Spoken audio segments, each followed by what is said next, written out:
go to my transactions and open up a test transaction that I've created and go ahead and pull in the GAR form.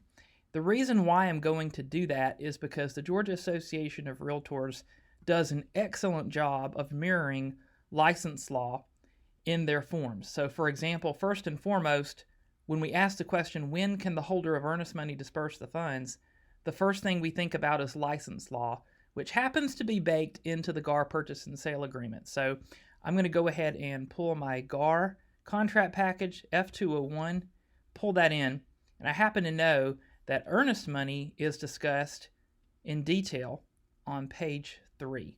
So 7B, disbursement of earnest money. So it says the holder shall disperse the earnest money upon the closing of the property. Now, typically a buyer is going to receive credit for the earnest money at closing, and it will be credited toward the broker's commission. But hypothetically, if a buyer does not receive credit for the earnest money at closing, at that point, the holder could simply disperse the money back to them. Number 2, a subsequent written agreement of buyer and seller, meaning a separate agreement, not something here in the purchase and sale, where the buyer and seller are signing off, agreeing as to which party is going to receive the earnest money. An example of this could be an agreement to disperse trust funds. It could be a signed termination and release form that also addresses the release of trust funds. The GAR Unilateral and Mutual Termination forms both also address the disbursement of earnest money. So it's quite possible that one party, a buyer, may terminate a purchase and sale agreement and propose they receive the earnest money back. Interestingly enough, it's a unilateral notice to terminate. The seller never has to sign the form, and the seller may never sign the form if they don't agree with what the buyer has proposed in terms of the disbursement of the earnest money. But if the buyer and seller do sign a written agreement to disperse money, the holder would be obligated to disperse the funds per that agreement.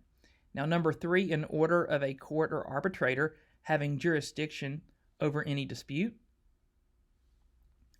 4th, the failure of the parties to enter into a binding agreement.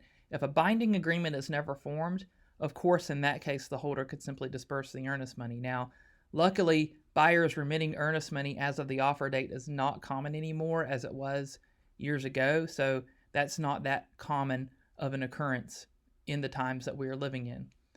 And finally, the holder may disperse earnest money upon a reasonable interpretation of the agreement if the parties can't reach a decision on their own, provided the holder first gives all parties at least 10 days notice stating to whom and why the disbursement will be made.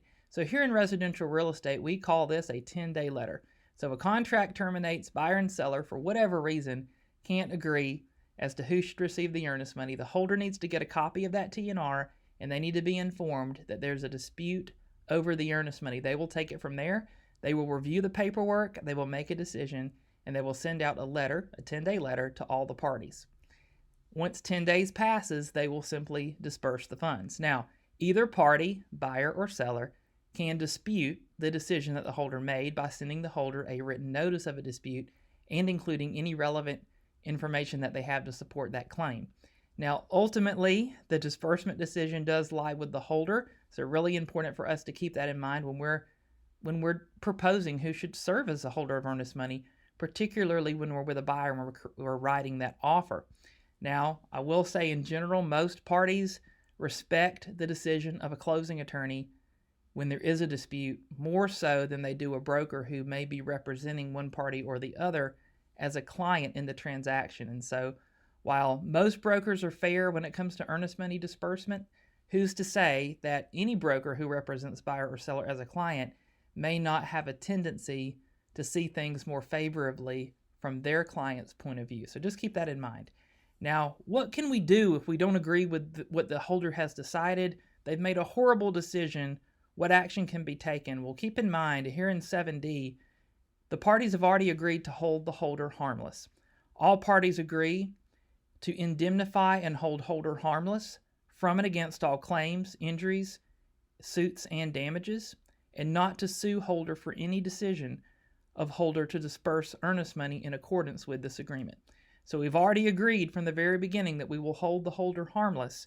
We will simply allow them to hold the funds, perform their duties, and in the event that the contract doesn't close and the parties cannot reach an agreement on their own, we have already agreed to allow that holder to make a decision and to respect that decision.